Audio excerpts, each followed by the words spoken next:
ختم نبوت کے حضرات کو، اور میرا دل باغ باغ ہو گیا۔ اللہ ان کو سلامت رکھے۔ ملک میں ایسا کام نہیں ہے اور اس کی ضرورت پہلے سے کہیں زیادہ ہے۔ اللہ تعالیٰ اس کو ترقی عطا فرمائے۔ میں بلا تمہید کچھ ضروری باتیں عرض کرنی ہیں، آپ نے پوری توجہ رکھنی ہے، شور شرابہ نہیں کرنا، ہاتھ اوپر نیچے نہیں کرنے، نعرے نہیں لگانے، جلسہ نہیں ہے، سبق ہے۔ عزیز ساتھیو، نبی علیہ السلام نے جو قیامت کی نشانیاں بیان فرمائی ہیں، ان میں سے ایک عجیب بات بیان فرمائی ہے۔ وہ بات یہ ہے کہ میری امت میں ایک برائی پیدا ہوگی، آپ نے فرمایا وہ کسی امت میں نہیں ہوگی۔ اندازہ کریں وہ برائی کتنی خطرناک ہے۔ کسی دور میں کسی امت میں وہ برائی نہیں تھی جو اس امت میں ہوگی۔ وہ برائی یہ ہے، آپ نے ارشاد فرمایا ہر دور میں، ہر امت کے، ہر قرن میں، ہر زمانے میں جس مذہب کے بھی لوگ آئے ہیں وہ یہ کہتے تھے کہ ہمارے اسلاف اور ہمارے اکابر اور ہمارے بڑے ہم سے بہت اچھے تھے، ہم اچھے نہیں ہیں۔ لیکن آپ نے فرمایا میری امت میں یہ برائی پیدا ہوگی کہ میری امت میں کچھ لوگ یہ ایسے پیدا ہو جائیں گے، وہ کہیں گے ہمارے اسلاف اور اکابر اور ہمارے بڑے اچھے نہیں تھے، ہم اچھے ہیں۔ وَلَعْنَ آخِرُ هَذِهِ الْأُمَّةِ أَوَّلَهَا، بعد میں آنے والے لوگ اپنے اسلاف اور بڑوں پر لعنتیں کریں گے اور تنقیدیں کریں گے، وہ اچھے نہیں، ہم اچھے ہیں۔ یہ بہت خطرناک برائی ہے۔ ایک عام آدمی کسی جاہل سے بھی آپ پوچھیں نا بھائی کہ آپ کے بڑے کیسے تھے، وہ کہے گا ہمارے بڑے بہت اچھے، ہمارے والدین بہت اچھے، ہمارے آباء اجداد بہت اچھے، ہمارے اسلاف بہت اچھے، ہم اچھے نہیں ہیں، ہر اعتبار سے ہم کمتر ہیں۔ لیکن اس امت میں یہ برائی پیدا ہو گئی، اب تو ظاہر ہو گئی کہ بعد میں آنے والے لوگ پہلے لوگوں کو برا سمجھتے ہیں اور خود کو اچھا سمجھتے ہیں، پہلے لوگوں کو بے ایمان کہتے ہیں اور خود ایمان کا دعویٰ رکھتے ہیں۔ اور آپ جانتے ہیں ہمارے دور میں وہ لوگ، امت کا جو سب سے پہلا طبقہ ہے، اہل ایمان کا پہلا طبقہ، ہمارے اسلاف کی ابتدا جہاں سے ہوئی وہ نبی علیہ السلام کے صحابہ ہیں۔ صحابہ وہ لوگ ہیں جنہیں اللہ تعالیٰ نے پیغمبر کی رفاقت کے لیے چنا ہے، ان کا انتخاب فرمایا ہے، پھر انہیں نبی کی صحبت ملی ہے، انہوں نے نبی علیہ السلام سے تزکیہ حاصل کیا ہے، رسول اللہ صلی اللہ علیہ وسلم نے ان کے دلوں کو پاک فرمایا ہے، پھر انہیں کتاب و سنت کی تعلیم دی ہے، حکمت کا سبق پڑھایا ہے، اور وہ نبوت کے عینی گواہ ہیں۔ جب آپ نے نبوت کا دعویٰ کیا تو پہلے سننے والے وہی لوگ تھے، انہوں نے سن کر لبیک کہا۔ نبی علیہ السلام کی تمام باتوں کو سننے والے اور براہ راست روبرو سننے والے وہی لوگ ہیں، نبوت کے بھی عینی گواہ ہیں، اور قرآن جب آیا تو قرآن کی قرآنیت کے گواہ ہیں، اور حدیث کے پہلے راوی بھی وہی ہیں، ناقل بھی وہی ہیں، ناسخ بھی وہی ہیں، کاتب بھی وہی ہیں۔ اور پھر قرآن و سنت پر، قرآن و حدیث پر جو عمل ہوتا ہے اس عمل کو سنت کہتے ہیں۔ سنت کے بیان کرنے والے بھی وہی ہیں اور سنت کے ترجمان بھی وہی ہیں کہ کون سی چیز سنت ہے، کون سی چیز سنت نہیں ہے، یہ فرق بیان کرنے والے بھی وہی صحابہ ہیں۔ تو یہ ساری نسبتیں آپ دیکھیں، ان نسبتوں کی بنیاد پر جو طبقہ پیدا ہوا اس کا نام صحابہ ہے۔ صحابی کی شرطیں 3 ہوتی ہیں۔ صحابی علم عمل سے نہیں بنتا، خیال کریں، صحابی جو ہوتا ہے وہ کسی اونچی قوم سے نہیں بنتا، خاندان سے نہیں بنتا، یا کسی عمل سے نہیں بنتا کہ بھئی کوئی آدمی زیادہ نوافل ادا کرے، زیادہ ذکر کرے، سخاوت کرے، جہاد کرے تو صحابی بن جائے گا، ایسا کبھی نہیں ہے۔ صحابی جو بنتا ہے علم سے بھی نہیں بنتا کہ کوئی بڑا عالم ہو تو صحابی بن جائے۔ اگر ایسی بات ہو تو امام ابو حنیفہ صحابی بن جاتا، اس سے بڑا کون عالم ہے؟ امام مالک سے بڑا کون عالم ہے؟ سفیان سے ثوری سے بڑا کون عالم ہے؟ حضرت حماد سے بڑا کون عالم ہے؟ وہ صحابی نہیں بنے۔ اور عمل سے بھی کوئی صحابی نہیں بنتا۔ جنید بغدادی، بشر حافی، سری سکتی، شاہ عبد القادر جیلانی، حضرت علی حجویری، عمل کے میدان میں کتنے اونچے لوگ ہیں آپ جانتے ہیں، یہ صحابی بنے ہیں؟ بلکہ اویس کرنی صحابی نہیں بنا، اندازہ کریں، اویس کرنی صحابی نہیں بنا۔ صحابی کی شرطیں 3 ہیں۔ صحابی کس سے بنتا ہے؟ ایمان سے، نبی علیہ السلام کی ملاقات سے، اور ایمان پر خاتمے سے۔ ایمان لائے وہ آدمی نبی علیہ السلام کی ملاقات کرے، چاہے ایک لمحے کی کرے ملاقات، بینا ہے تو دیکھے، نہ بینا ہے تو ملاقات کرے، سمجھ آ رہی؟ اور ملاقات جو کرے وہ خواب میں نہ کرے، حالت بیداری میں کرے۔ ایمان لے آئے، نبی کریم علیہ السلام سے ملاقات کرے، حالت بیداری میں، نیند میں نہیں، خواب میں نہیں، چاہے وہ ملاقات ایک لمحے کی کرے، ایک لمحے، ایک منٹ سیکنڈ کی ملاقات کرے، اور پھر ایمان پر اس کا خاتمہ ہو جائے، یہ پکا صحابی ہے۔ اور جو صحابی ہے وہ قطعی جنتی ہے۔ اب جب صحابی، دیکھیں میرے عزیزو، جب صحابی عمل سے بنتا نہیں ہے تو پھر صحابی کو اعمال سے کیوں جوڑا ہوا ہے؟ میری بات کو سمجھیں، کیوں کہتے ہیں کہ فلانے آدمی سے فلانا غلط عمل ہو گیا لہذا وہ صحابیت کے مقام سے گر گیا؟ تو اس سے آپ پوچھیں کہ کیا صحابی عمل سے بنا ہے؟ پوچھیں گے نا کہ صحابی عمل سے بنا ہے، صحابی نیکی کرنے سے بنا ہے، کہ تم نے کمزور عمل کرنے سے اس کو صحابیت سے گرا دیا ہے؟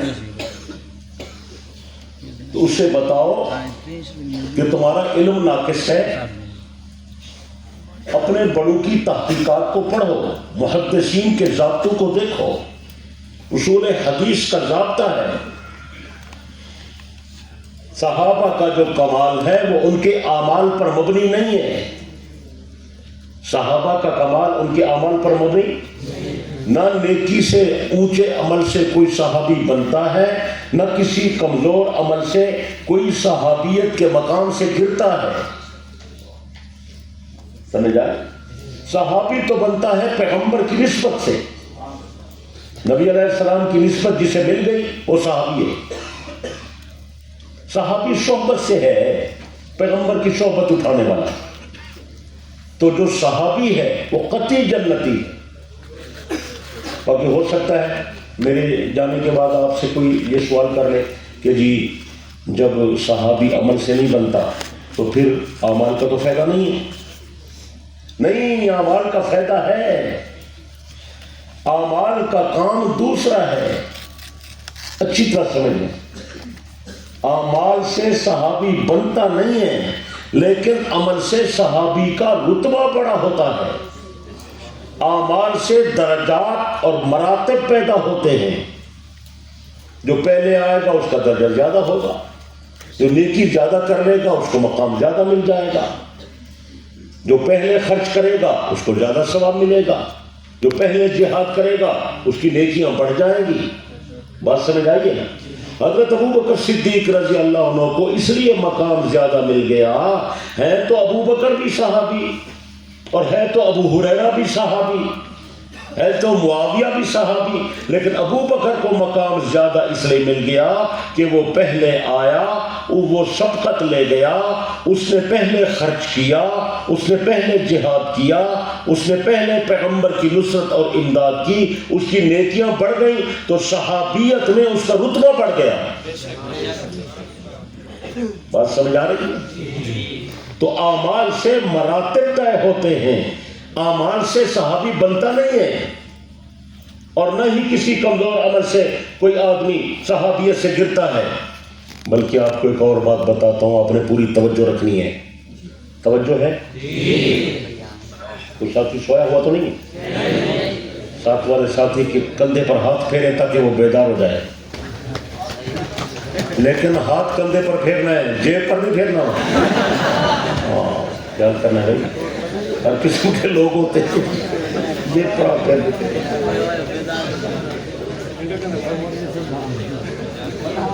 سنیں کوئی ہو سکتا ہے کوئی کہے یا تہجد کا کوئی مقام نہیں ہے، نفل پڑھنے کا کوئی مقام نہیں ہے، تلاوت کا کوئی اجر ہے، نیکیاں ہیں، ہم ان کے قائل ہیں، نمازیں بھی پڑھے، تہجد بھی پڑھے، سب کچھ کریں، لیکن یاد رکھیں تہجد نیکی ہے، ذکر نیکی ہے، تلاوت نیکی ہے، حج کرنا نیکی ہے، زکوٰۃ صدقات نیکیاں ہیں، لیکن صحابیت کی نیکی ان تمام نیکیوں سے بڑی ہے۔ کوئی عمل اس نیکی کا برابری نہیں کرتا۔ ایک اور بات بتاتا ہوں، صحابیت کا مقام اتنا اونچا ہے، اتنا اونچا ہے کہ جس طرح صحابیت کا شرف اس آدمی کو پوری امت سے ممتاز کر دیتا ہے، اسی طرح صحابیت کا شرف نبی علیہ السلام کی صحبت اتنی بڑی چیز ہے کہ اس آدمی کی تمام کوتاہیوں کو وہ نیکی کھا جاتی ہے، اور اس کی نیکیاں، اس کی جو برائیاں ہیں، کمزوریاں ہیں، ساری غلطیاں دنیا میں ختم ہو جاتی ہیں۔ صحابی ہوتا ہی وہی ہے جب دنیا میں سے جائے اور اس کی تمام کوتاہیاں مٹ چکی ہوں۔ سمجھ آ رہی؟ بلکہ اللہ نے تو یہ وعدہ کیا فَأُولَٰئِكَ يُبَدِّلُ اللَّهُ السَّيِّئَاتِ حَسَنَاتٍ، میں صحابہ کی کوتاہیوں کو نیکیوں سے بدل دوں گا۔ تو یہ بہت بڑا شرف ہے، بہت بڑا مقام ہے، اس لیے جو لوگ صحابہ پر اعتراض تنقید کرتے ہیں انہیں صحابیت کے مقام کا اندازہ نہیں ہے۔ جس طرح صحابہ کا مقام اونچا ہے، اس طرح صحابہ کے حقوق زیادہ ہیں۔ ان کا ایک بڑا حق یہ ہے امت پر کہ تمام امت کے افراد اپنی زبانوں کو صحابہ کے حوالے سے بند رکھیں۔ لا یذکرون الا بخیر، ان کا ذکر جب بھی کرنا ہے خیر خوبی کے ساتھ کرنا ہے، بھلائی کے ساتھ کرنا ہے، برائی کے ساتھ نہیں کرنا، تنقید کے ساتھ نہیں کرنا، تنقید نہیں کرنی، اعتراض، بلکہ صحابہ پر تبصرہ بھی نہیں کرنا کہ وہ کیسے لوگ تھے۔ بات سمجھ آ رہی ہے؟ محدثین نے روات حدیث کے 12 طبقات بیان کیے۔ کتنے؟ 12۔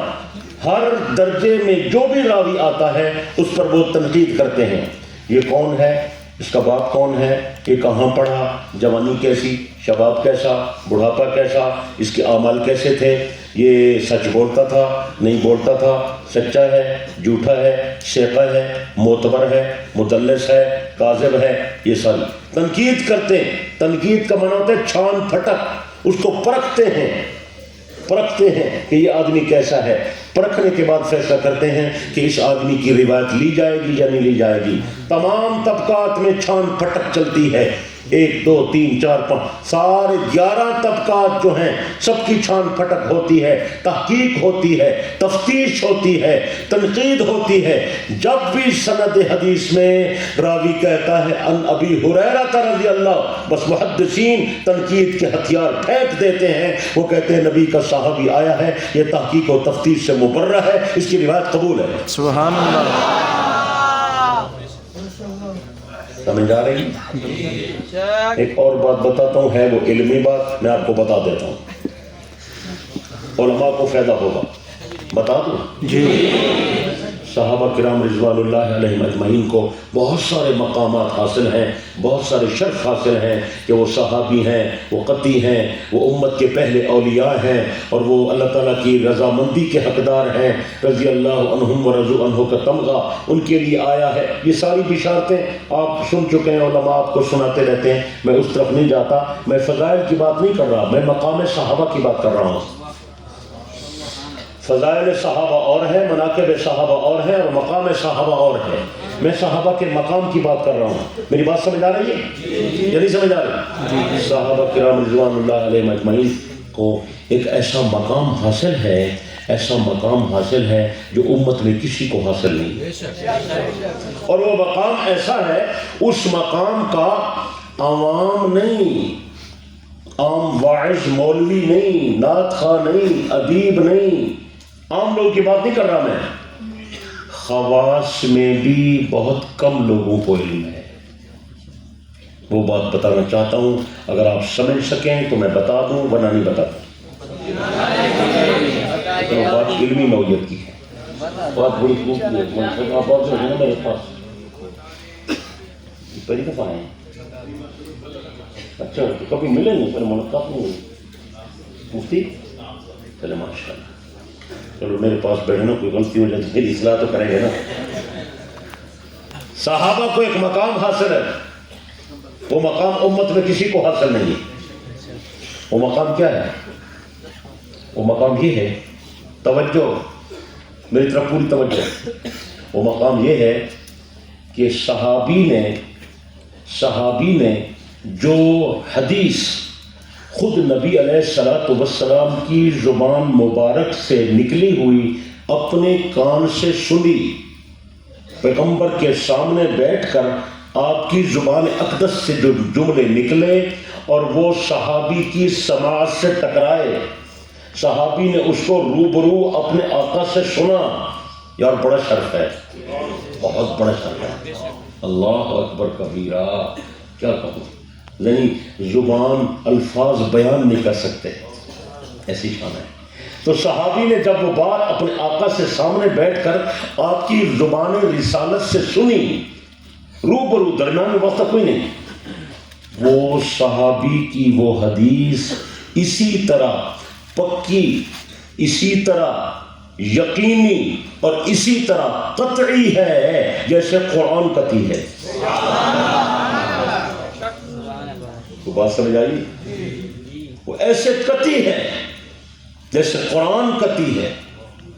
اگر آپ کہیں تو میں اس کی مثالیں بتاتا ہوں، بتا دوں؟ توجہ رکھنی ہے، توجہ، آپ کو مبارک ہو، اللہ نے آپ کو علماء دیوبند سے نسبت دی ہے، الحمدللہ۔ میں قسم کھاؤں، میں ہانس نہیں ہوں گا، اللہ کی قسم، میرے اکابر کے بیان کردہ اہل سنت والجماعت کے تمام نظریات اس طرح صحیح اور درست اور یقینی ہیں جس طرح سورج روشن ہے، کوئی اغماض نہیں ہے، کوئی شک شبہ نہیں ہے، ایک ایک بات پر لاکھوں ہزاروں دلائل قرائن شواہد پیش کیے جا سکتے ہیں۔ اب وہ مثال سنیں، صحابی نے جو حدیث نبی علیہ السلام سے روبرو سنی، توجہ ہے؟ جب بھی ہمارے حضرات یہ نظریہ پیش فرماتے ہیں کہ ہمارا یہ عقیدہ ہے کہ نبی کریم علیہ السلام اور تمام انبیاء کرام علیہ السلام وفات کے بعد اپنی قبروں میں زندہ ہیں، کہتے ہیں نا، اور ہمارا یہ بھی عقیدہ ہے کہ جو بھی مسلمان فوت ہو جاتا ہے ہر بندے کو آخر قبر میں کسی نہ کسی درجے کی حیات تو حاصل ہے نا، اگر حیات نہیں ہے تو ثواب کیسے ہوتا ہے، عذاب کیسے ہوتا ہے؟ عذاب قبر کی روایات حد تواتر کو پہنچی ہوئی ہیں، بہرحال یہ میرا موضوع نہیں ہے، میں بات کر رہا ہوں۔ تو ہمارے حضرات قبر کی حیات کے کسی نہ کسی درجے قائل ہیں، اور ان مردوں کے شمع کے بھی قائل ہیں، بہت سارے دلائل اس پر دیتے ہیں۔ اس میں ایک دلیل وہ مشہور حدیث ہے جو آپ سنتے رہتے ہیں کہ نبی علیہ السلام نے جب غزوہ بدر کے بعد کافروں کے سرداروں کی لاشوں کو اٹھا کر بدر کے کنویں میں پھینک دیا، حکم دیا پھینک دو، اور پھر وہاں کھڑے ہو کر ان سے خطاب فرمایا، اے فلاں ابن فلاں او فلاں ابن فلاں او فلاں ابن فلاں، اللہ نے میرے ساتھ جو وعدہ کیا تھا وہ تو سچا ہو گیا، تمہارے ساتھ جو خدا نے وعدہ کیا تھا ناکامی کا سچا ہوا یا نہیں؟ تو حضرت عمر وہاں کھڑے تھے یا کوئی اور صحابی تھے، انہوں نے عرض کی یا رسول اللہ کیف تکلم الاجساد لا ارواح فیہا، آپ ان اجسام سے کیسے گفتگو فرما رہے ہیں جن کے اندر روح نہیں ہے، یہ تو مر گئے ہیں۔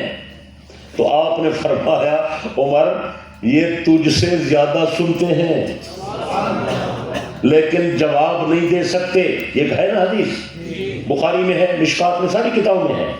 اب توجہ کرنا، جب یہ ہمارے حضرات مفتی صاحب یہ روایت پیش کرتے ہیں تو دوسرے لوگ آگے سے یہ کہتے ہیں کہ یار دیکھو تم تو حدیث پیش کر رہے ہو نا، اور ہم تو قرآن پیش کر رہے ہیں، قرآن کہتا ہے کہ مردے نہیں سنتے، اور تم قرآن کے مقابلے میں حدیث لائے ہو، اور تمہاری جو روایت ہے وہ تو خبر واحد ہے، اور خبر واحد ضمنی ہوتی ہے، اور قرآن تو قطعی ہو، کہتے نا۔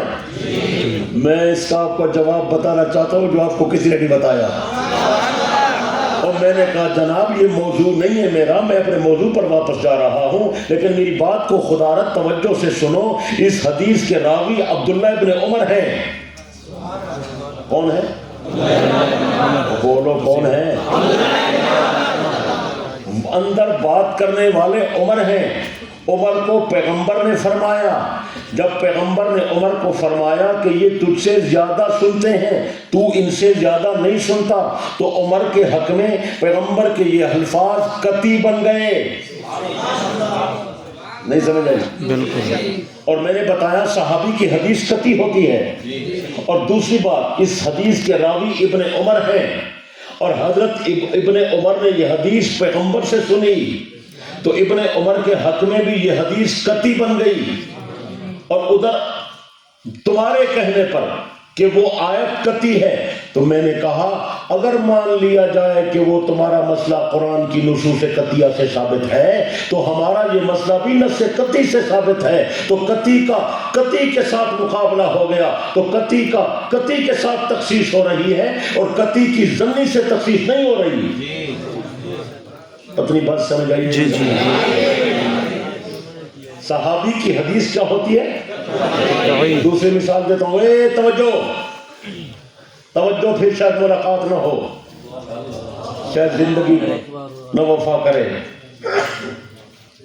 نبی علیہ السلام کی رحلت ہو گئی، صحابہ کو ایک اشکال پیش آیا، صحابہ کو ایک اشکال پیش آیا، ایک اشکال یہ بھی پیش آیا، اشکال یہ پیش آیا کہ قرآن مجید میں وراثت کے احکام پورے رکوع میں بیان کیے گئے ہیں، کیے گئے نا؟ وراثت کے احکام قرآن میں ہے، پورا رکوع ہے، آدمی مر جائے بیوی کو یہ ملے گا، باپ کو یہ ملے گا، اور بیٹی کو یہ ملے گا، بیٹے کو یہ ملے گا، ماں کو یہ ملے گا، باپ کو یہ ملے گا، بہن بھائیوں کو یہ حصہ ملے گا، اسبا کو یہ ملے گا، فلاں ہے نا، تفصیل ہے۔ جب نبی علیہ السلام کی رحلت ہو گئی تو صحابہ کو اشکال پیش آیا، اور خاص کر 3 طبقوں کو پیش آیا، مولانا 3 طبقوں کو اشکال یہ پیش آیا کہ جب وراثت کے پورے احکام قرآن میں آئے ہوئے ہیں اور ادھر نبی علیہ السلام کی بھی رحلت ہو گئی، تو کیا پیغمبر کی مالی وراثت ہوگی یا نہیں؟ قرآن کا رکوع تو بتاتا ہے ہونی چاہیے، اور سمجھ آئیے، یہ وہی ظاہری بات ہے جس کو تم سما موتا کے مسئلے میں ظاہر کہتے ہو کہ ظاہر قرآن یہ کہتا ہے۔ یہاں بھی میں یہ کہنا چاہتا ہوں، ظاہر قرآن کو دیکھ کر صحابہ میں سے 3 حضرات کو، 3 طبقوں کو یہ اشکال پیش آیا کہ نبی علیہ السلام کی رحلت ہو گئی، اور قرآن کا ظاہر تو یہ کہہ رہا ہے جب بندہ فوت ہو جائے اس کا مال وراثت بن کر وارثوں میں تقسیم ہوتا ہے، تو نبی کا مال وارثوں میں تقسیم ہوگا یا نہیں ہوگا؟ 3 طبقوں کو یہ اشکال پیش آیا۔ کس کو؟ پہلے نمبر پر اشکال پیش آیا نبی کے چچا حضرت عباس کو رضی اللہ۔ میں نبی کا چچا ہوں، پیغمبر کا والد بھی نہیں ہے، نبی کا بیٹا بھی نہیں ہے، نبی کا بھائی بھی نہیں ہے، نبی کی نارینہ اولاد بھی نہیں ہے۔ آپ کی 4 بیٹیاں تھیں، 3 وہ بھی فوت ہو گئی، باقی 1 رہ گئی، تو نبی کا اسبا تو میں ہوں، چچا ہوں، باپ کی جگہ ہوں، تو زیادہ حق تو میرا ہے، وراثت میں سے پہلا حصہ مجھے ملنا چاہیے۔ اور سمجھ آ رہی ہے؟ دوسرا اشکال پیش آیا نبی علیہ الصلوۃ والسلام کی ازواج مطہرات کو کہ ہم نبی کی بیویاں ہیں، نبی کے مال میں ہمارا حق ہے، لہذا ہمیں 8واں حصہ ملنا چاہیے۔ تیسرا اشکال پیش آیا سیدہ فاطمہ زہرا رضی اللہ تعالی عنہا کو کہ اس وقت نبی کی ایک بیٹی میں رہ گئی ہوں، میری بہنیں بھی نہیں ہیں اور بھی نبی کے سارے بچے فوت ہو گئے، تو لہذا میرا حق ہے وراثت میں، مجھے نبی کے مال میں سے مال ملنا چاہیے۔ یہ سیدہ فاطمہ کو اشکال پیش آیا۔ تینوں نے میری بات کو سنیں، آپ کو اس طرح کوئی نہیں بتائے گا، تینوں حضرات نے، تینوں طبقات نے اپنا یہ اشکال نبی کے جانشین صدیق اکبر کے سامنے پیش کیا کہ نبی کے منبر اور مصلی کا وارث وہی تھا۔ سمجھ آئیے؟ سیدہ فاطمہ رضی اللہ عنہ نے پیغام بھیجا، خود نہیں گئی۔ یہ غلط بیانی کی جاتی ہے کہ بی بی فاطمہ ابو بکر کے دروازے پر گئیں اور مانگتی رہیں اور وہ ماں روتی رہیں اور انہوں نے دھکے دے دیے اور نکال دیا اور صدق نہیں دیا۔ یہ سب جھوٹی کہانی ہے، اس کا حقیقت سے کوئی تعلق نہیں ہے۔ ارسلت الی، بخاری کے لفظ ہیں، ارسلت الی، سیدہ نے پیغام بھیجا نبی کے جانشین سے پوچھو کہ میرے باپ کی کوئی چیز ملکیت ہے، اگر ملکیت ہے تو پھر میری وراثت مجھے حصہ ملے گا یا نہیں ملے؟ یہ سوال تھا، ایک مسئلہ پوچھا۔ ادھر نبی علیہ السلام کی ازواج مطہرات نے حضرت عثمان غنی کو بھیجا کہ جاؤ صدیق اکبر سے پوچھ کر آؤ، ہم نبی کی بیویاں ہیں، ہمیں مالی وراثت میں حصہ ملے گا یا نہیں ملے گا؟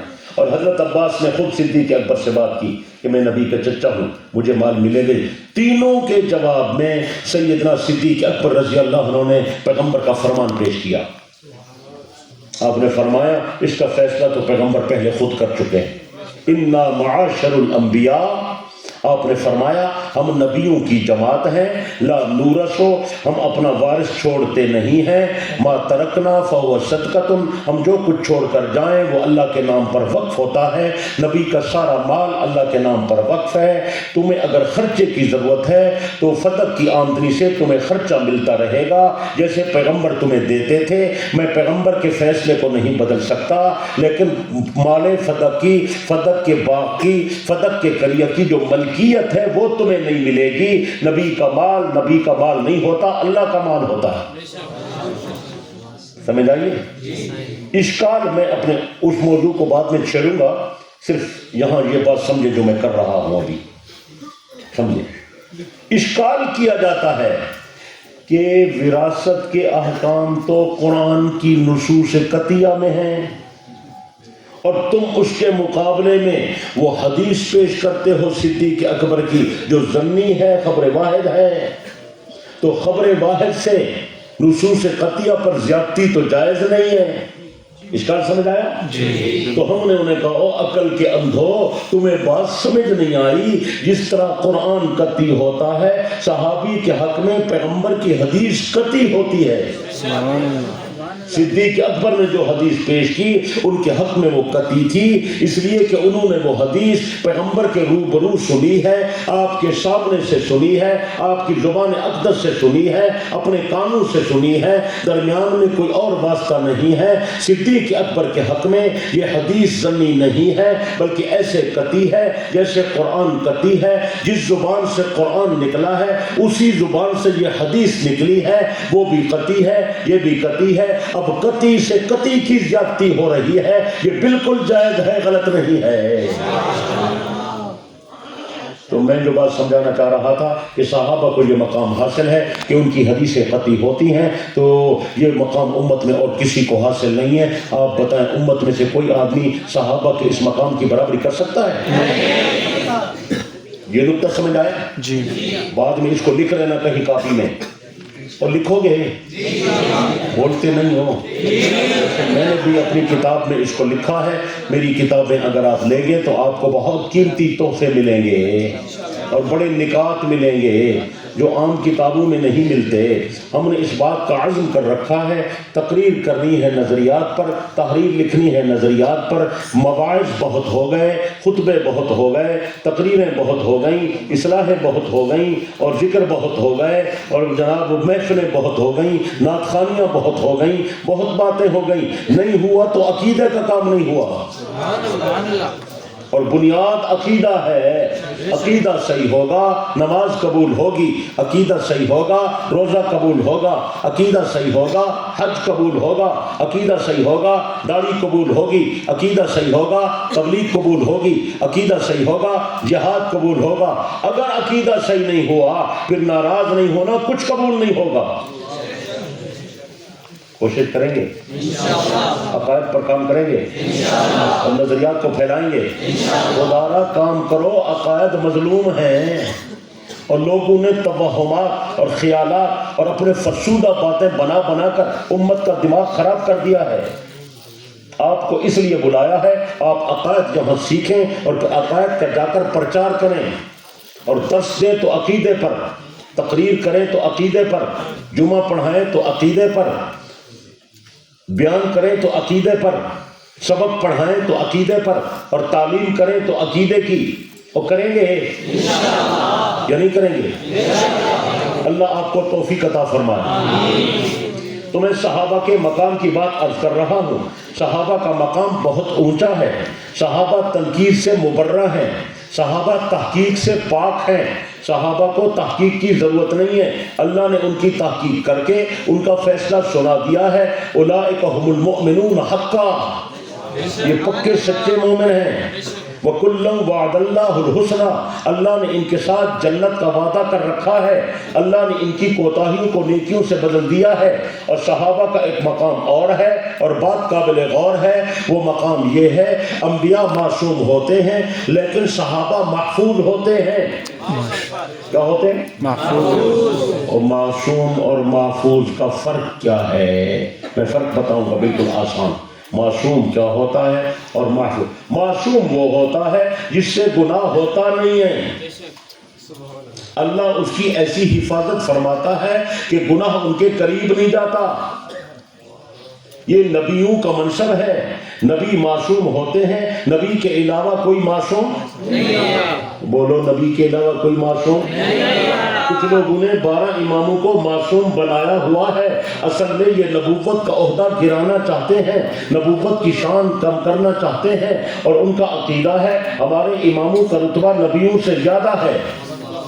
آپ کو پتا ہونا چاہیے, غلط فہمی میں نہیں رہنا. اور ان کے جتنے فرقے ہیں اس نقطے پر متفق ہیں. ہمارے بعض ساتھی ہم سے سوال کرتے رہتے ہیں جی ان کے تو فرقے ہیں اور ان میں ایک تفضیلی ہے اور وہ تو بڑے اچھے ہیں. کس نے تمہیں کہا ہے کہ وہ اچھے ہیں؟ میں یمن گیا تھا مفتی صاحب, وہاں تفضیلی رہتے تھے. میں نے کہا ان اپنے علماء کو بلاؤ, ان سے میں نے ملاقات کرنی ہے. ان کے بڑے بڑے علماء آئے, ان سے ہماری نشست ہوئی. میں نے کہا تم تفضیل کے القائل ہو؟ انہوں نے کہا ہم علی کی تفضیل کے قائل ہیں. میں نے کہا کیا مطلب؟ انہوں نے کہا علی کا مقام ابو بکر سے زیادہ ہے. میں نے کہا نہیں, تفضیل کا عقیدہ بیان کرو, تفضیل کا مطلب کیا ہے, کس بنیاد پر علی کو فضیلت ملی ہے, ان سنو, تمہیں کوئی نہیں سنائے گا. انہوں نے کہا حضرت علی اس لیے افضل ہے کہ علی کو اللہ نے اپنے نور سے پیدا کیا ہے. میں سنتا رہا چپ کر کے کہ علی اللہ کے نور سے پیدا ہوا ہے. اچھا, پھر انہوں نے کہا علی کو علم اللہ نے دیا ہے, اور جتنا علم اللہ نے علی کو دیا ہے اتنا علم اللہ نے کسی کو نہیں دیا. سمجھ آ رہی؟ اور انہوں نے کہا اللہ نے علی کو بڑے بڑے اختیارات دے دیے ہیں. علی مختار کل ہے, علی عالم ما کان و ما یکون ہے, اور علی مشکل کشا بھی ہے, اور علی حاجت روا بھی ہے, اور علی دافع البلاء. یہاں والے بھی یہی کہتے ہیں, حضرت علی کی تعریف میں ہیں, شعر نہیں پڑھتے, تم امام انس و جاں ہو یا علی, بلکہ خالق کی زباں ہو یا علی.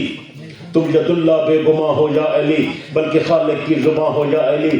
کی مدد سب کی بحکم کبریا, حضرت آدم سے لیتا مصطفیٰ, ہر نبی کا ساتھ حضرت نے دیا. لو خبر میری بھی شاہ لافتہ, تم ید اللہ بے گماں ہو یا علی, بلکہ خالق کی زباں ہو یا علی.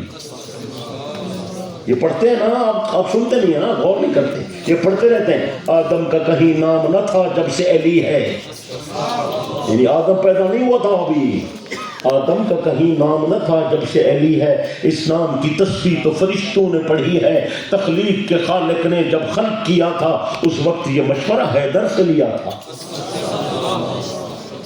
اللہ نے جب تمہیں پیدا کیا پہلے علی سے پوچھا, نبیوں کو پیدا کیا پہلے علی سے پوچھا. کہ میں ان کو پیدا کروں یا نہ کروں. لا حول ولا قوت الا باللہ العلی العظیم الامان الحفیظ الحذر.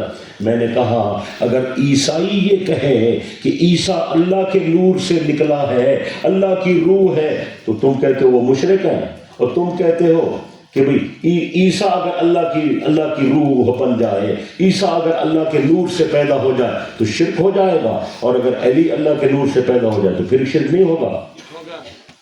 اور کچھ سمجھ آئی ہے؟ تو یہ دھوکے ہیں میرے عزیزوں، بات کو سمجھنے کی کوشش کرو. یہ اوپر سے ان کے نام ہیں، اندر سے سب لوگ اس پر متفق ہیں، تقیہ کرتے ہیں.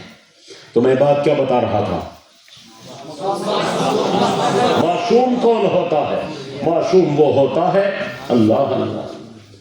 ہو سکتا ہے اللہ نبی کو پیدا کرے تو جنت کی مٹی سے پیدا کرے، ان کا خمیر پاک ہوتا ہے. ہمارا خمیر زمین سے ہے، زمین کے اندر کدورت ہے، اس لیے ہم گناہ کرتے ہیں. اور پیارے نبی کی تخلیق جو خمیر ہے وہ جنت میں ہے، اور جنت کی مٹی پاکیزہ ہے. اور پھر نبی کے اوپر اللہ کا ہاتھ ہوتا ہے، فرشتے نبی کی حفاظت کرتے ہیں، نبی سے گناہ نہیں ہوتا، صغیرہ بھی نہیں ہوتا، کبیرہ بھی نہیں ہوتا. پیدائش سے لے کر موت تک نبی برابر معصوم رہتا ہے. ایک لمحے کے لیے بھی معصومیت نبی سے جدا نہیں ہوتی. سمجھ آ رہی ہے؟ مودودی صاحب نے لکھا ہے کبھی کبھی اللہ نبی سے معصومیت کو ہٹا دیتا ہے. میں نے کہا وہ کیوں؟ اس سے کہا اس لیے ہٹا دیتا ہے تاکہ نبی سے کوئی بشری کام ہو جائے اور فرق پیدا ہو جائے. یہ خدا نہیں ہے، بشر ہے. میں نے کہا فرق کرنے کے لیے صرف یہی بات رہ گئی تھی اور کوئی نہیں تھی. یہ اس کی فکر و نظر کی کوتاہی ہے. نبی سے معصومیت ایک لمحہ بھی جدا نہیں ہوتی.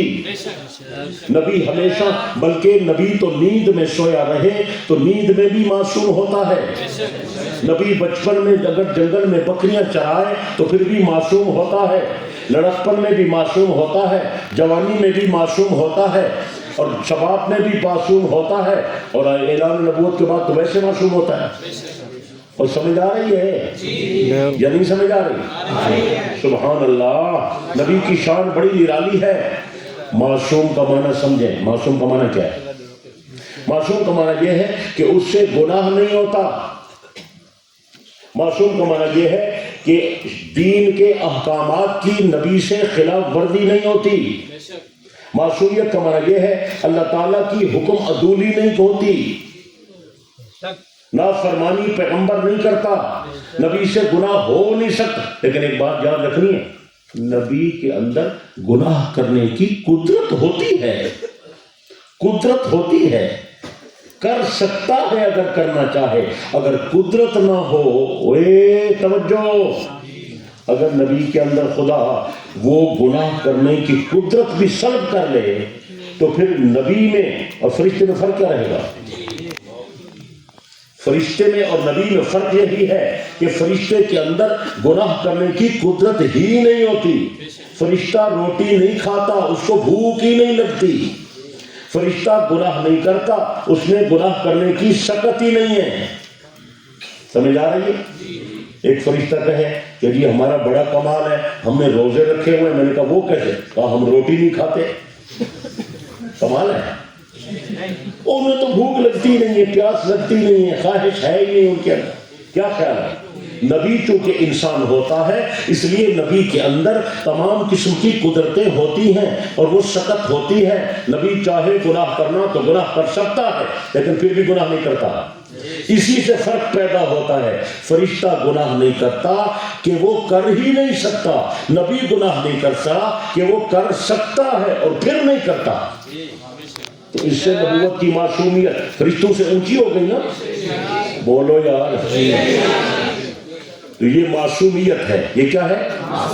اس کے ساتھ ساتھ ایک اور شان ہے. اس شان کو معصومیت نہیں کہتے، اس کو محفوظیت کہتے ہیں، اور وہ صحابہ کی شان ہے. یہ ایسا دقیق اور باریک فرق ہے. میں نے اس پر پوری کتاب لکھی ہے. اس موضوع پر کتاب آپ کو کہیں نہیں ملے گی. اس کا نام ہے صحابہ کرام کی شان محفوظیت. بات سمجھ آ رہی؟ تو محفوظ کون ہوتا ہے؟ محفوظ وہ ہوتا ہے، توجہ کرو، محفوظ وہ ہوتا ہے جس کے اندر گناہ کی قدرت ہوتی ہے وہ گناہ کر سکتا ہے، وہ گناہ کر سکتا ہے، لیکن ایمانی جذبے کے غلبے کی بنیاد پر اور تقوی کی بنیاد پر وہ گناہ نہیں کرتا، لیکن کبھی کبھی ان سے گناہ ہو جاتا ہے، کبھی کبھی ان سے گناہ ہو جاتا ہے، لیکن محفوظیت کی شان یہ ہے جب ان سے گناہ ہو جاتا ہے تو بے فکر ہو کر نہیں بیٹھتے، بے تاب ہو جاتے ہیں اور وہ گناہ پر قائم نہیں رہتے، فوراً توبہ کی طرف متوجہ ہوتے ہیں اور اللہ سے معافی مانگتے ہیں، اور اس وقت تک چین سے نہیں بیٹھتے جب تک اپنے نامہ اعمال سے وہ گناہ کو مٹوا نہیں لیتے، اور موت سے پہلے اپنے گناہوں کی توبہ کر لیتے ہیں اور اللہ ان کی بخشش کا اعلان دنیا میں کر دیتا ہے۔ یعنی صحابہ معصوم عن الخطا نہیں ہے، محفوظ عن الخطا ہے، اور محفوظ عن الخطا کا معنی یہ ہے کہ وہ بقا علی الخطا سے محفوظ ہیں۔ پتہ نہیں میرا جملہ سمجھ آیا نہیں؟ نبی معصوم عن الخطا ہوتا ہے، صحابی محفوظ عن الخطا ہوتا ہے، فرق یہ ہے نبی سے گناہ نہ ہوتا ہے نہ ہو سکتا ہے، محفوظ عن الخطا یہ ہے اس سے گناہ نہیں ہوتا، کبھی کبھی ہو جاتا ہے، لیکن گناہ کرنا ان کی عادت نہیں ہوتی۔ صحابہ عادی مجرم نہیں ہے اور سب سے گناہ نہیں ہوئے، چند آدمیوں سے ہوئے، اور ان کے اندر بھی حکمت تھی، اللہ ان کی شان واضح کرنا چاہتا تھا، ان سے گناہ ہو گئے تو پھر انہوں نے فوراً توبہ کر لی، اور جب توبہ کر لی ایسی سچی پکی توبہ کی جو پوری امت کے لیے نمونہ بن گئی، اور اللہ نے ان کی مغفرت کا اعلان دنیا میں کر دیا، لہم مغفرۃ و رزق کریم، لہم مغفرۃ و اجر عظیم۔ یہ جو مغفرت کا اعلان دنیا میں ہے یہ صحابہ کی محفوظیت کا عنوان ہے، اور کچھ سمجھ آ رہی ہے؟ اور صحابہ کئی چیزوں سے محفوظ ہیں، صحابہ بولو یار، کئی صحابہ گمراہی سے محفوظ ہیں، صحابہ بقا علی الخطا سے محفوظ ہیں، صحابہ کفر و شرک سے محفوظ ہیں، اور صحابہ عادی مجرم بننے سے محفوظ ہیں، اور صحابہ جہنم کے عذاب سے بالکلیہ محفوظ ہیں، اور صحابہ ناکامی سے محفوظ ہیں۔ کچھ سمجھ آ رہی ہے؟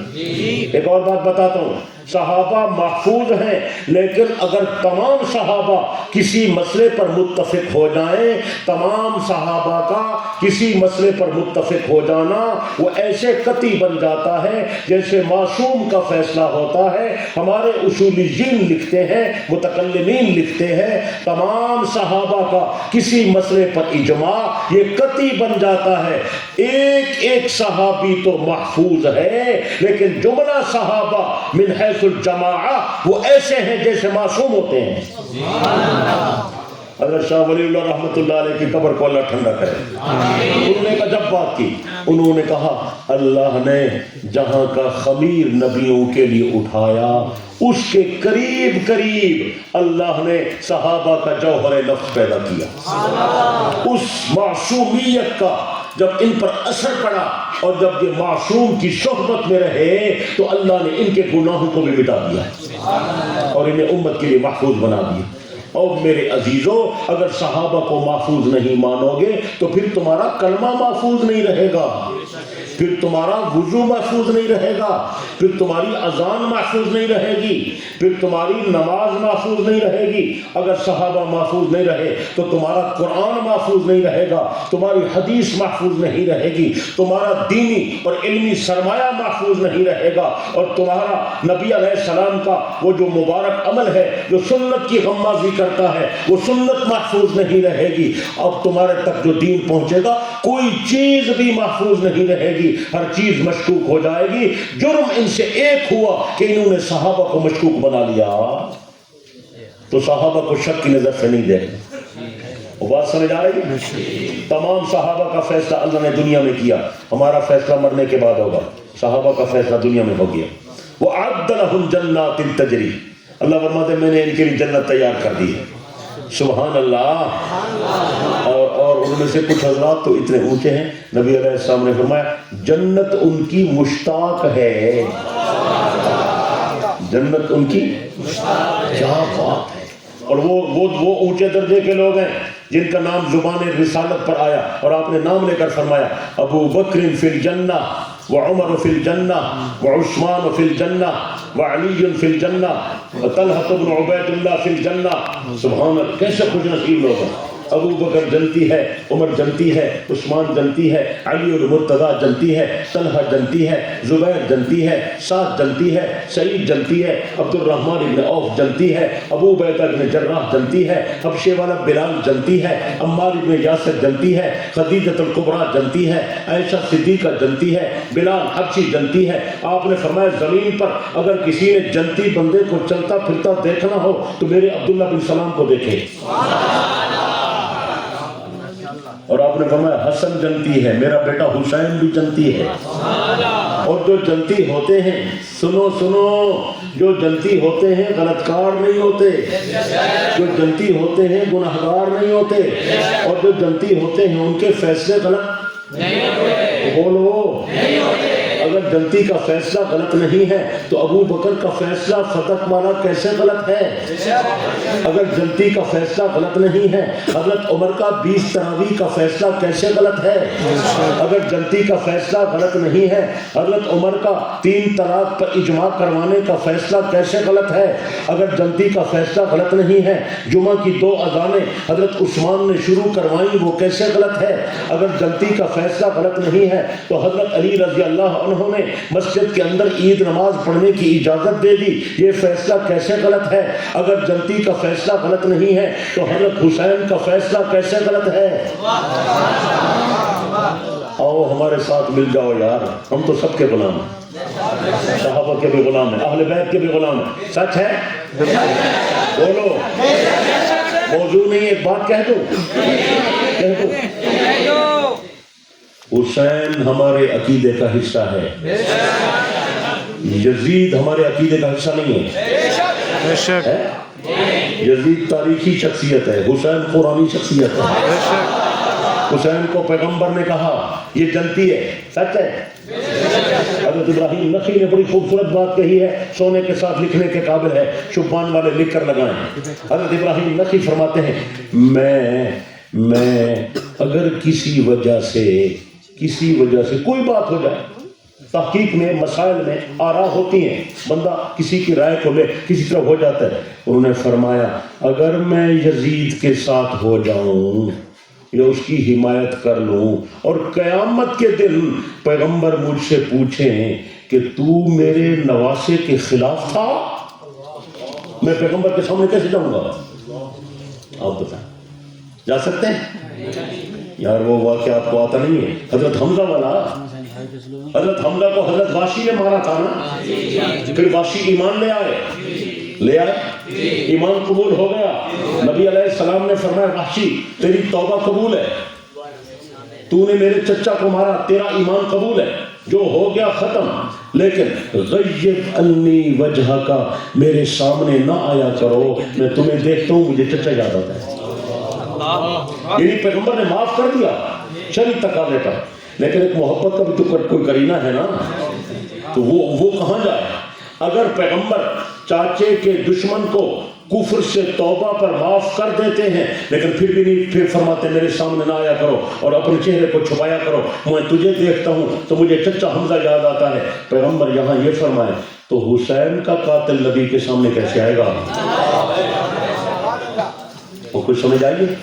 تو یہ میرا موضوع نہیں، ویسے میں نے بات کہہ دی ہے، جہاں صحابہ کی بات کرو وہاں اہل بیت کی بات ضرور کرو، ہم صحابہ کے بھی غلام ہیں اور اہل بیت کے بھی، باقی یزید پر ہم لعنتیں نہیں کرتے، ہم لعنت والا ٹولہ نہیں ہے، استغفر اللہ، زبانوں کو بند رکھنا ہے، اس کا معاملہ خدا کے سبب، خدا اسے معاف کر دے ہم کون ہیں پوچھنے والے، اور خدا پوچھے تو ہم کون ہیں سوال کرنے والے، لیکن حسین کے ساتھ رہنا ہے کہ یہ تو قطعی جنتی ہے نا اور پیغمبر کا محبوب ہے، اور نبی علیہ السلام کی دعائیں، اے اللہ میں حسن حسین سے محبت رکھتا ہوں، تو بھی ان سے محبت فرما، اور جو ان سے محبت کرے تو ان سے بھی محبت فرما۔ تو اس لحاظ سے محبت کرنی ہے تاکہ ہمیں نبی اور خدا کی محبت مل جائے، کریں گے نا؟ ہاں، اعتدال سے رہنا ہے۔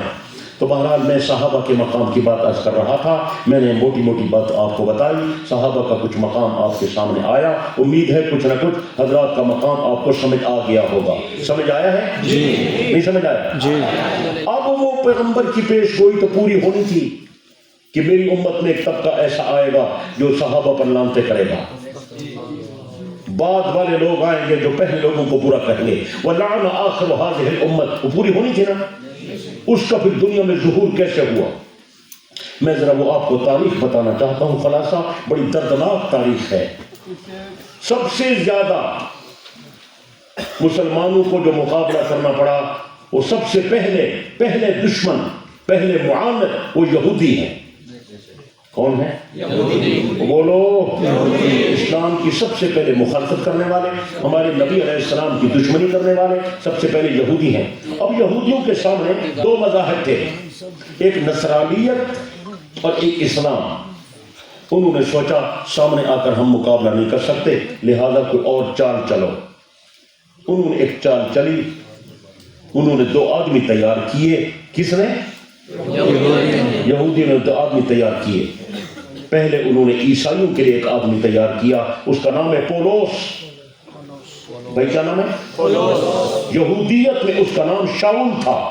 شاؤل جب وہ عیسائی بنا تو اس نے اپنا نام پولوس رکھا، اور اس نے آ کر یہ اعلان کیا کہ سچا مذہب نصرانیت ہے، لہذا میں یہ مذہب قبول کرتا ہوں. وہ نصرانی بن گیا. نصرانیوں نے یہ سمجھا کہ شاید یہ ہمارے دین میں آ گیا، ہمارا مخلص ہے، تو وہ اس کے ساتھ محبتیں کرنے لگے، مل جل کر گھل کر رہنے لگے اور باتوں کو آگے بڑھانے لگے. اس نے پھر اپنی کارروائی شروع کی. جو یہودیت سے وہ سبق لے کر آیا تھا، جو ایجنڈا تھا جس پر اس نے کام کرنا تھا، اس نے آ کر عیسائیوں کے نظریات پر حملہ کیا اور عیسائیوں کے عقائد پر حملہ کیا، اور ان کے جو اصلی عقائد تھے ان کو بگاڑنا شروع کیا، اور ان کے مقابلے میں نئے عقائد تصنیف کر کے ان کے مذہب میں داخل کرنا شروع کر دیے. لوگ محبت کی آڑ میں پھنس چکے تھے، حقیقت کو نہ پہچان سکے. نتیجہ نکلا کہ اس نے سارے دین عیسائیت کو بدل کر رکھ دیا. آج جو حضرت عیسیٰ کی ابنیت کا عقیدہ ہے، یا تثلیث کا عقیدہ ہے، یا تسلیب کا عقیدہ ہے، یا حلول کا عقیدہ ہے، یا کفارے کا، یہ جتنے عیسائیوں کے عقائد ہیں، میں اس تفصیل میں نہیں جاتا، میرا موضوع نہیں ہے. یہ سارے عقائد اس پولوس کے گھڑے ہوئے ہیں. نہ حضرت عیسیٰ کے عقیدے تھے، نہ آسمانی کتاب انجیل میں یہ چیزیں تھیں. یہ سارے نظریات اس پولوس نے بنائے ہیں. گویا یہ انجیلی عقائد نہیں ہیں اور دین عیسوی کی تعلیمات نہیں ہیں، بلکہ پولوسی نظریات ہیں. اس نے پھر نصرانیت کا حلیہ بگاڑ کر رکھ دیا. آج دنیا میں اسی کے نظریات چل رہے ہیں اور عیسائیت منہ دکھانے کے قابل نہیں ہے. دوسرا کام یہودیوں نے یہ کیا کہ مسلمانوں سے کیسے مقابلہ کرنا ہے. انہوں نے مسلمانوں سے بدلہ لینے کے لیے اور مقابلہ کرنے کے لیے اور اسلام کی ترقی کو روکنے کے لیے ایک آدمی کو تیار کیا، اس کی ٹریننگ دی، اس کو پالا پوسا اور اس کو سمجھایا پڑھایا، تیار کر کے بھیجا. اس نے آ کر یہ اعلان کیا کہ سچا مذہب اسلام ہے، میں اسلام قبول کرتا ہوں. اس نے کلمہ پڑھ لیا.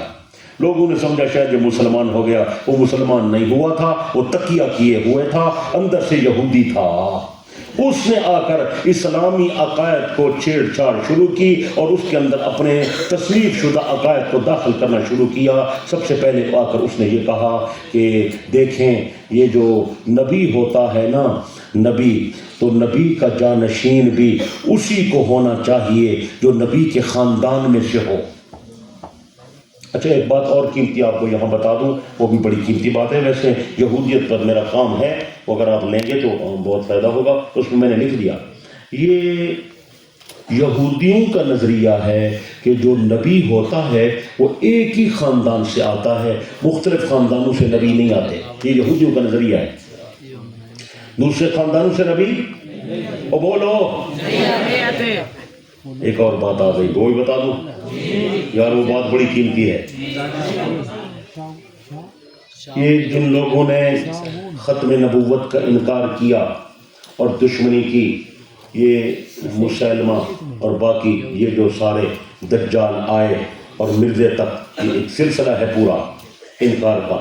آپ کو پتہ ہے کہ ان میں سب سے پہلے ختم نبوت کا انکار کس نے کیا ہے؟ اسود انسی نے سب سے پہلے یا مسلمہ نے؟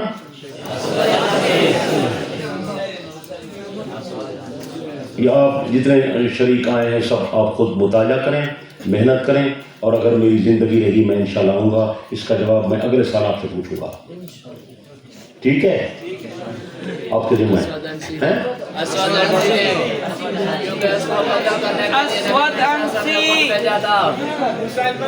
اچھا بس کرو، ٹائم ضائع مت کرو، بس کرو، بس مجھے آپ کی تحقیق کا پتہ چل گیا ہے۔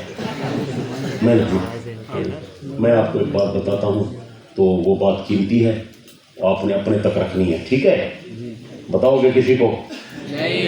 اور بتانے کی بات ہے، ہمارا مذہب چھپانے والا نہیں ہے، چھپانے والا مذہب کسی اور کا ہے، یہ اہل سنت سچا مذہب ہے، یہ بتانے والا۔ بلغ ما انزل الیک من ربک فإن لم تفعل فما بلغت رسالته واللہ یعصمک من النار۔ حق بیان کرتے رہو، اللہ نے کہا حفاظت میں کروں گا۔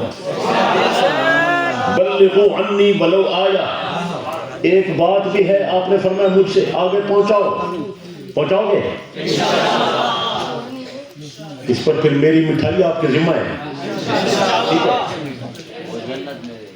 انسانی تاریخ میں، مذاہب سماویہ کی تاریخ میں ہمارے نبی کریم علیہ السلام کی نبوت، اور نبوت کی بات نہیں کرتا، ختم نبوت، آپ علیہ السلام کی ختم نبوت کا سب سے پہلے انکار کرنے والا مسلمہ نہیں ہے، سب سے پہلے انکار کرنے والا اسود انسی نہیں ہے، یہ نہیں ہے، سب سے پہلے ختم نبوت کا انکار کرنے والے یہودی ہیں۔ آپ نے یہود کو پڑھا نہیں ہے، توجہ کرو میں قیمتی بات بتاتا ہوں۔ یہودی نبی آخر الزمان کے قائل تھے، یہودی پیغمبر کی ختم نبوت کے بھی قائل تھے، اور کہتے تھے ایک نبی آئے گا اور وہ آخری نبی ہوگا۔ یہود کے علماء اس نبی کے منتظر رہتے تھے اور نشانیاں بھی بتاتے تھے، وہ آنے والا ہے، اور مکے میں انتظار کرتے تھے، جس طرح آج کل یہودی دجال کا انتظار کر رہے ہیں۔ ملک شام میں میں ان کے گھر دیکھ آیا ہوں، وہ جامع مسجد اموی کے پاس بیٹھے ہوئے ہیں، انہوں نے کہا ہم دجال کے منتظر ہیں۔ سمجھ آ رہی ہے؟ یہ یہودی بڑی معلومات رکھتے تھے، تو کہتے تھے نبی آخر الزمان آنے والا ہے، ہم ان کا استقبال بھی کریں گے اور ان پر ایمان بھی لائیں گے اور ان کی تصدیق بھی کریں گے، لیکن ان کا نظریہ یہ تھا کہ نبی آخر الزمان جو تشریف لائیں گے وہ ہمارے خاندان میں سے ہوں گے، اور خاندان میں نبوت کے یہودی قائل نہیں ہیں، اس لیے وہ بنی اسرائیل کو برتری دیتے ہیں، اور وہ کہتے ہیں بنی اسرائیل کا مقام زیادہ ہے، یہ نبیوں کا خاندان ہے، تمام نبی اسی میں سے آئے ہیں، لہذا نبی آخر الزمان انہی میں سے آئے گا۔ جب مکہ مکرمہ میں میرے آقا کی پیدائش مبارک ہو گئی اور آپ کی وہ نشانیاں ظاہر مختلف ہونے لگیں، تو مورخین لکھتے ہیں یہود کے علماء مکے کی گلیوں میں چیخیں مار مار کے روتے تھے، اوہو ہم تو برباد ہو گئے، جس نبی کی آمد کے منتظر تھے وہ نبوت ہمارے خاندان سے نکل کر، بنی اسرائیل سے نکل کر وہ بنی اسماعیل میں چلی ہو گئی، ہمارا شرف آج ختم ہو گیا۔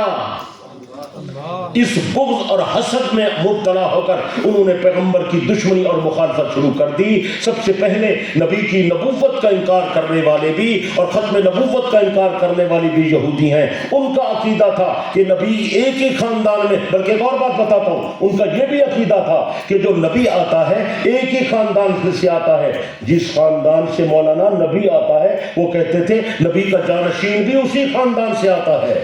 اسی لیے تو ان کے جو یہ آگے ان کی جو ذریت پیدا ہوئی، انہوں نے یہ کہنا شروع کر دیا کہ علی نبی کا جانشین ہے، کہ وہ نبی کے خاندان کا ہے، ابو بکر کو کیوں بناتے ہو، وہ تو نبی کے خاندان کا نہیں ہے۔ میں نے کہا یہ نظریہ یہودیوں کا ہے، تمہارا نہیں ہے۔ اور کچھ سمجھ آ رہی ہے؟ خاندانی تفاخر اور علمی پندار اور حسد اور بغض اور کینہ، حب جاہ، یہ یہود کو ورثے میں ملا ہے۔ انہوں نے پھر دشمنی شروع کر دی، پھر قرآن کا بھی انکار شروع کر دیا، ہر چیز کا انکار کرتے چلے گئے۔ تو سب سے پہلے ختم نبوت کا انکار کرنے والے کون ہیں؟ یہود کے علماء کو یہ غم کھائے جا رہا تھا کہ وہ جو نبی آخر الزمان کی ختم نبوت کا شرف ہے ہم اس سے کیوں محروم ہو گئے. تو بہرحال میں بتا رہا ہوں کہ یہودیوں نے پھر ابن سبا کو کھڑا کیا. تو ابن سبا نے آ کر کیا کہا کہ جس خاندان کا نبی ہوتا ہے نبی کا جانشین اسی خاندان کا ہوتا ہے. ذرا یہ کڑیاں ملاتے جائیں نا. سمجھ آ رہی بات میری؟ جی. آپ کو میری باتیں سمجھ نہیں آ رہی؟ یہ ملاتے جائیں کڑیاں ان کی ملاتے جائیں. تو پھر اس نے کڑیاں ملائی. پھر اس نے کہا کہ جو علی ہے ایک تو نبی کا جدی رشتہ دار ہے, نبی کے چاچے کا بیٹا ہے, خاندان اس کا نبی والا ہے, اور دوسری بات یہ ہے علی کو ایک مقام حاصل ہے. پوچھا وہ کیا؟ انہوں نے کہا وہ ولی ہے. وہ کیا ہے؟ ولی. تو عام ہمارے جو صوفی تھے نا انہوں نے یہ سمجھا ولی کا معنی دوست ہوتا ہے. وہ یہ کہہ رہا ہے کہ علی اللہ کا دوست ہے تو ہم بھی تو مانتے علی اللہ کا. اور میں نے کہا نادانو, اس نے یہ نہیں کہا. یہودی بڑے چالاک عیار فنکار مکار ہیں, بڑے اہل علم ہیں, تم ان کی بات سمجھے نہیں ہو. ابن سبا نے یہ کہا علی ولی ہے. یہ جو ولی ہے نا باب ولی جلی ولایتن, اس کے دو مصدر آتے ہیں. باب ایک ہے, مصدر دو ہیں, اور اصول ہے صرف کا جب مصدر بدلتا ہے تو معنی بدلتا ہے. ولی یلی ولایتن اور ولی یلی ولایتن دونوں کا معنی اور ہے. ایک کا معنی دوستی کا ہے, ایک کا معنی حکومت کا ہے. ابن سبا نے یہ کہا کہ علی ولی ہے. ولی بمعنی وہ حکمران ہے, نبی کا جانشین ہے, نبی کا خلیفہ ہے, اور امت کا پہلا امام ہے. وہ اس کی امامت کو بیان کر رہا تھا, ہم نے اس کو دوستی پر محمول کر لیا. اور یہ جو روزانہ اذان میں کہتے ہیں اشہد ان علی ولی اللہ, یہ بھی علی کی دوستی نہیں بیان ہو رہی, علی کی خلافت بیان ہو رہی ہے, علی کی امامت بیان ہو رہی ہے, اور ہم ان کی بات کو سمجھے نہیں ہیں. اور کچھ سمجھ آ رہی ہے؟ یہ علی ولی اللہ کلمے بھی پڑھتے ہیں, لا الہ الا اللہ محمد الرسول اللہ علی ولی اللہ. علی اگر میری بات کی تصدیق چاہیے تو اگلا جملہ پڑھو نا.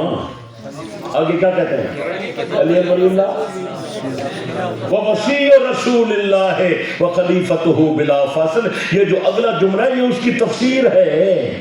یہ ولی کا معنی بیان کر رہا ہے, یعنی علی نبی کا وصی ہے اور پہلا خلیفہ ہے. اب تو یقین آ گیا نا کہ ولی کا معنی دوستی والا نہیں ہے. اور سمجھ آئیے بات.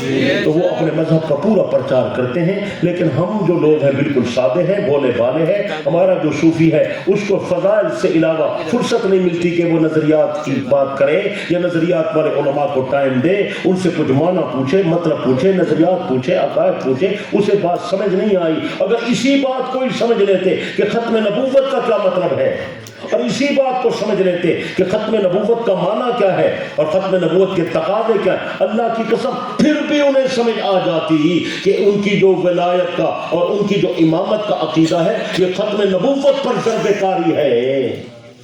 یہی بات تو شاہ ولی اللہ صاحب نے کہی تھی کہ مجھے مکاشفہ جب ہوا نبی علیہ السلام کی زیارت, میں نے پوچھا یا رسول اللہ آپ شیعہ کے بارے میں کیا کہتے ہیں؟ آپ نے فرمایا ان کے لفظ امام پر غور کرو. کس پر غور کرو؟ لفظ امام پر. پھر شاہ صاحب فرماتے ہیں پھر جب غور کیا تو پتہ چلا کہ ان کا عقیدہ امامت تو نبوت کے متوازی ہے. یہ ختم نبوت کا انکار کر رہے ہیں. اگر ایک مرزا قادیانی دجال کو نبی مان لو تو ایمان ختم ہو جاتا ہے, اور اگر 12 اماموں کو نبی بنا لو تو ایمان باقی رہتا ہے. کچھ سمجھ آ گیا؟ ہمارے بعض سادہ دوستوں نے ایک اور بات ٹھوک دی. انہوں نے کہا کہ یہ جی شاہ صاحب کا خواب ہے. شاہ صاحب کا مفتی صاحب ناراض نہیں ہونا, شاہ صاحب کا. اور میں نے کہا یار شبان والے پروگرام میں آ جاتے, یہاں نظریاتی علماء تشریف رکھتے ہیں, وہ تمہیں سمجھاتے. اللہ کے بندے, حضرت شاہ صاحب نے یہ بات خواب میں نبی علیہ السلام سے پوچھی تھی. پوچھنے کے بعد آپ نے امام کا بارک فرمایا تھا, اس میں غور کرو. حضرت شاہ ولی اللہ نے جو غور کیا وہ خواب میں نہیں کیا, وہ بیداری میں کیا ہے. شاہ صاحب نے بیداری میں غور کیا ہے, اور بیداری میں غور کر کے اجتہاد تھا, مجتہد تھا. غور خوض کے بعد شاہ صاحب جیسے عظیم آدمی نے, وقت کے مجتہد نے پھر یہ فیصلہ سنایا اور یہ فتویٰ دیا کہ امامت کا عقیدہ رکھنا ختم نبوت پر ضرب کاری ہے. بالکل سچ ہے. سمجھ آ رہی ہے؟ تو میں بتا رہا ہوں ابن سبا کی بات. آپ تھک نہیں گئے؟ ابن سبا نے کہا علی ولی ہے, یہاں سے شروع کیا. پھر پوچھا ولی کون ہوتا ہے؟ انہوں نے کہا جو ولی ہوتا ہے وہ معصوم ہوتا ہے، ان سے گناہ نہیں ہوتا، اور جو علی ہے اس کا حق ہے، یہ پہلا امام ہے۔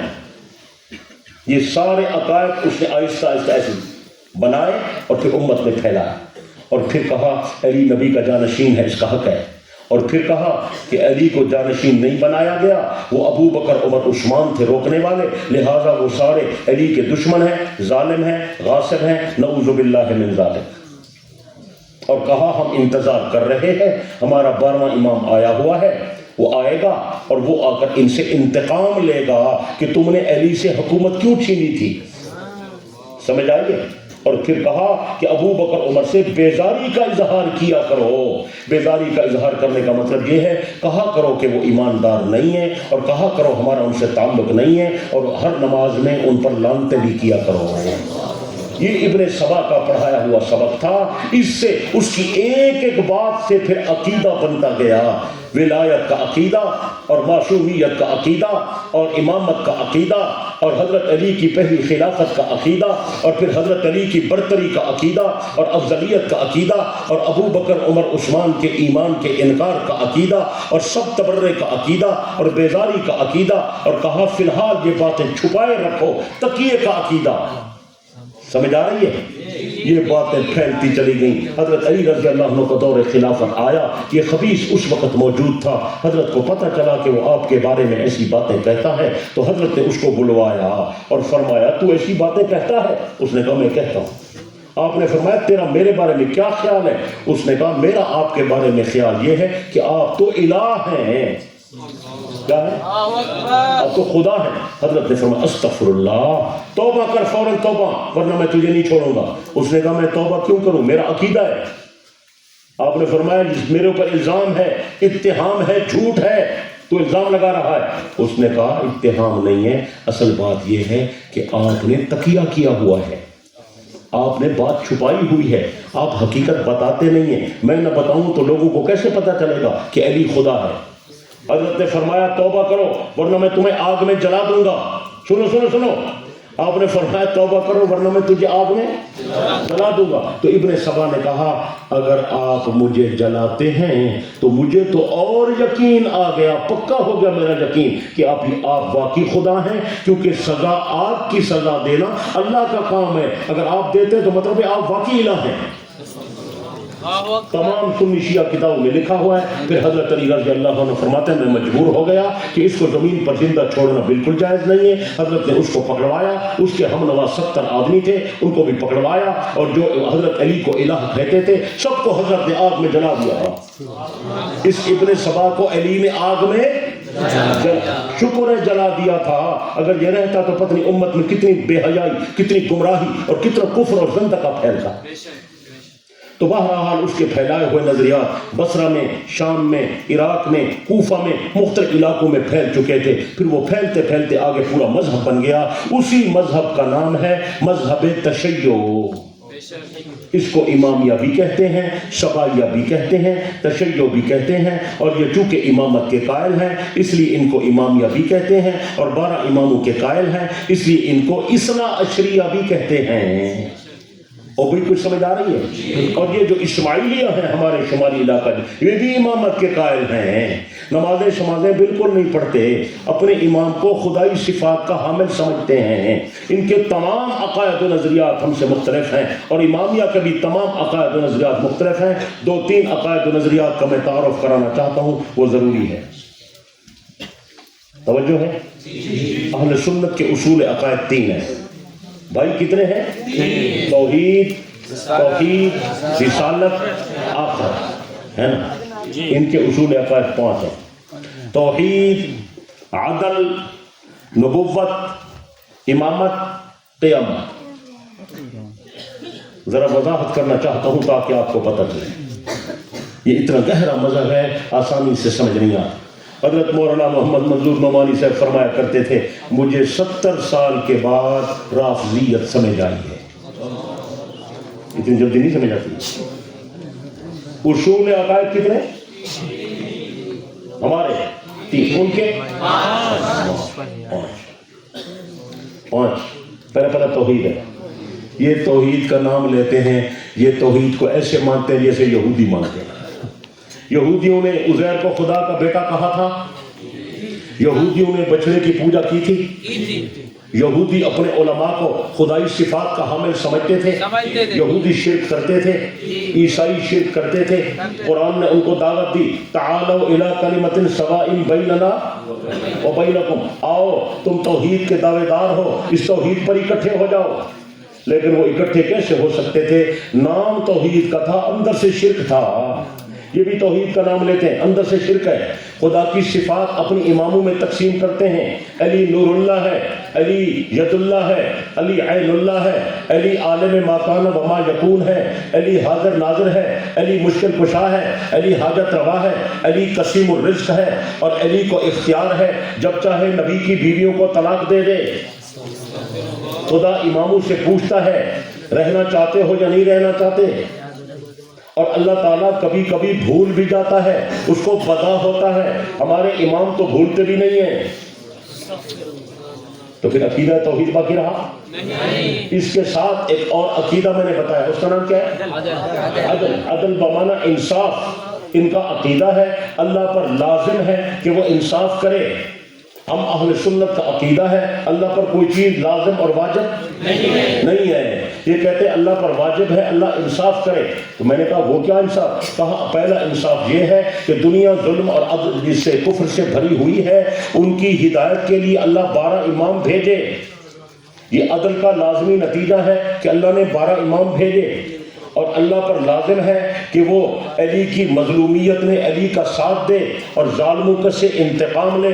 ابو بکر عمر عثمان نے حضرت علی سے خلافت چھینی تھی، لہذا مہدی آئے گا، ابو بکر عمر کو قبر سے نکالے گا، ان کو جلائے گا، ان کی آنکھ کو ہوا میں اڑائے گا اور علی کا انتقام لے گا۔ تم نے علی کی خلافت کو کیوں چھینا تھا؟ یہ اللہ کے عدل کا تقاضا ہے۔ اور امام مہدی جب آئے گا ننگا ظاہر ہوگا، حضرت عائشہ رضی اللہ عنہ کو قبر سے نکالے گا، استغفر اللہ معاذ اللہ، ان پر کوڑے برسائے گا، ان پر حد جاری کرے گا۔ یہ انتقام لے رہا ہے۔ وہ کہتے ہیں عائشہ اور حفصہ دونوں نے نبی کو زہر دیا تھا، تو ان سے انتقام لینا ہے، وہ انتقام مہدی لے گا۔ یہ ان کے عدل کا تقاضا ہے۔ کتنی باتیں ہوگی؟ دو۔ تیسرا عقیدہ کون سا ہے؟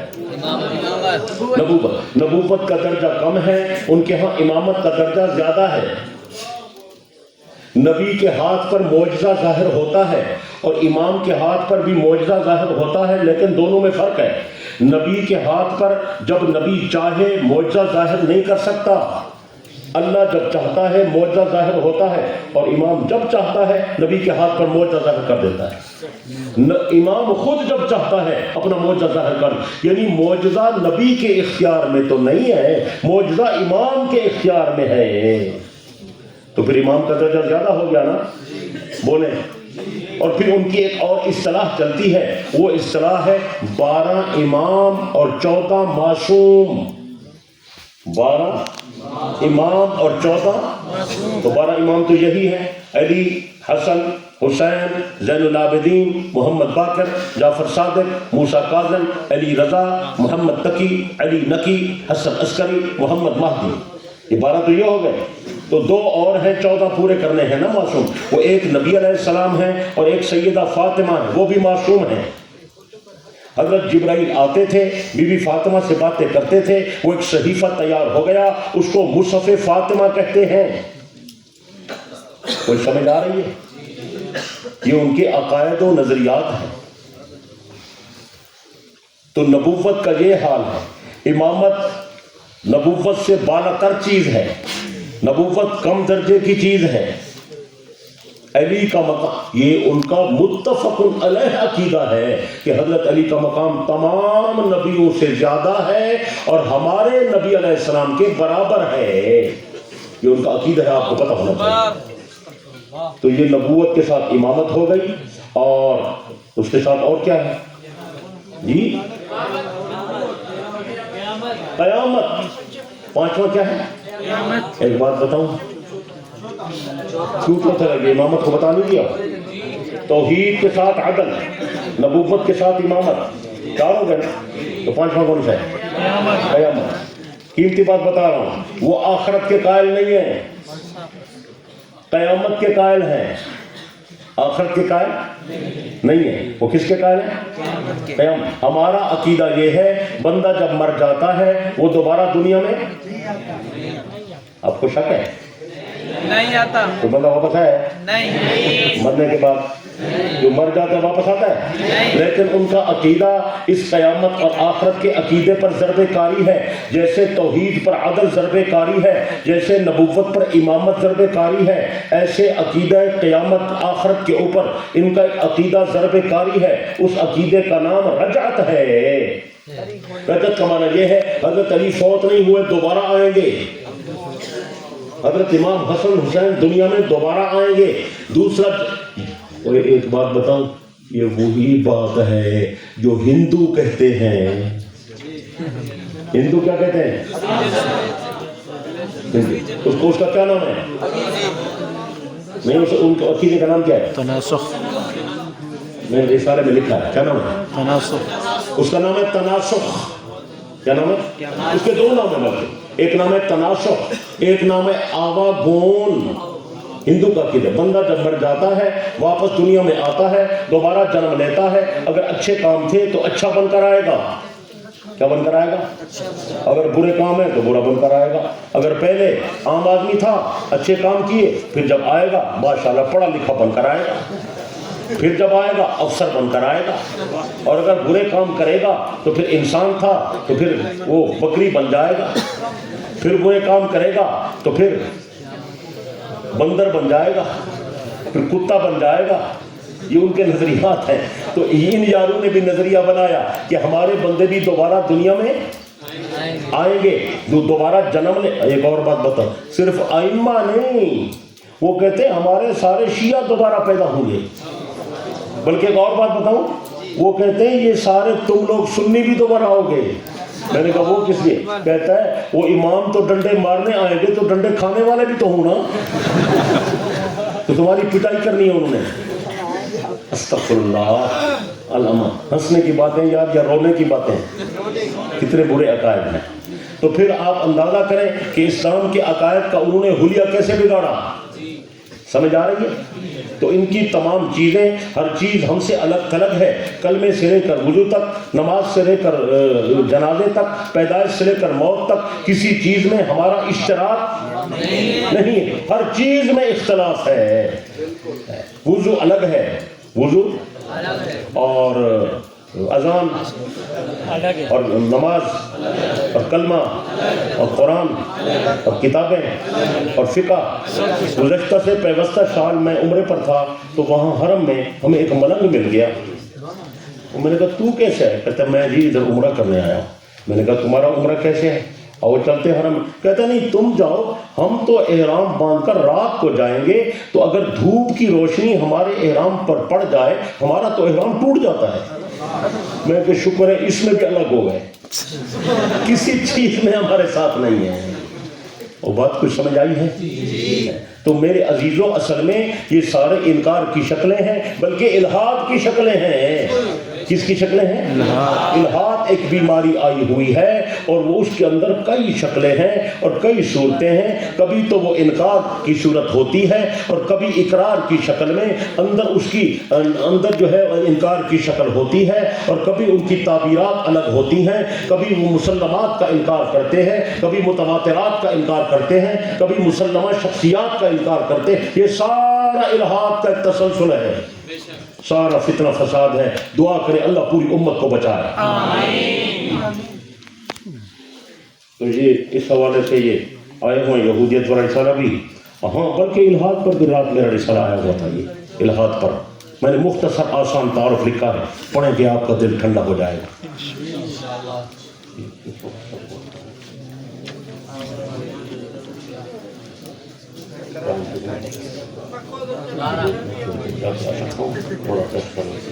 بتا دیں